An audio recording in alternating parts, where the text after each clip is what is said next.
And, you know, it's not just the media. I think there's a whole list here of entities that have taken not only just a side against Donald Trump, but aim at him. And they've completely misfired. And it's not just the media, it's elite circles. It's you know, Fox News itself. It's the Republican Party, and they've all completely overreached. Well, and what they need to be looking at is not Donald Trump, but the mood of the country. Speaking of which, let's talk about my friends at Fox News. And I don't know Megyn Kelly that well, but I certainly, I just don't, I can't have any more respect for the three and for Chris Wallace, and I just love Brett, and I've known him for a long time. I love him. He's a great guy. But let's talk about that for a second, and the overreaction of that. That, you know, Reince Priebus had decided to ban networks, this one, and I would if I were Reince Priebus too, so I'm not knocking on, I might never give him MSNBC a Republican debate right now. Pretty soon I would. Things are changing really quickly, this network, but a year never. I understand that.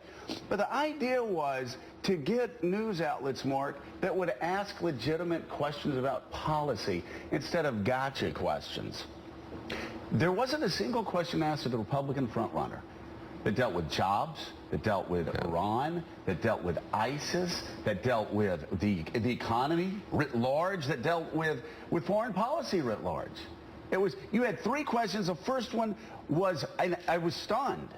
And I guess you told me Rush Limbaugh talked about this for a long time. On the first question was on Donald Trump's insult of Rosie O'Donnell and his insults of reality show contestants.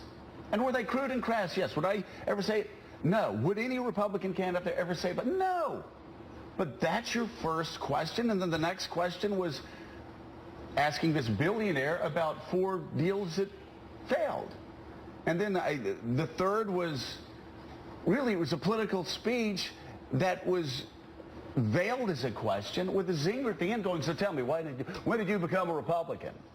I mean, it was, and so I'm sitting there thinking, I thought this is what we as Republicans were trying to avoid. People that used front runners as theater.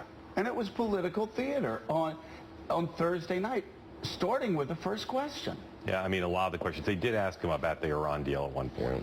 That's the only foreign policy thing they asked him about. You know, a lot of people have criticized her, not just Rush Limbaugh, but for talking about the war on women and for trying to take down the frontrunners, you said, in something of a theatrical way.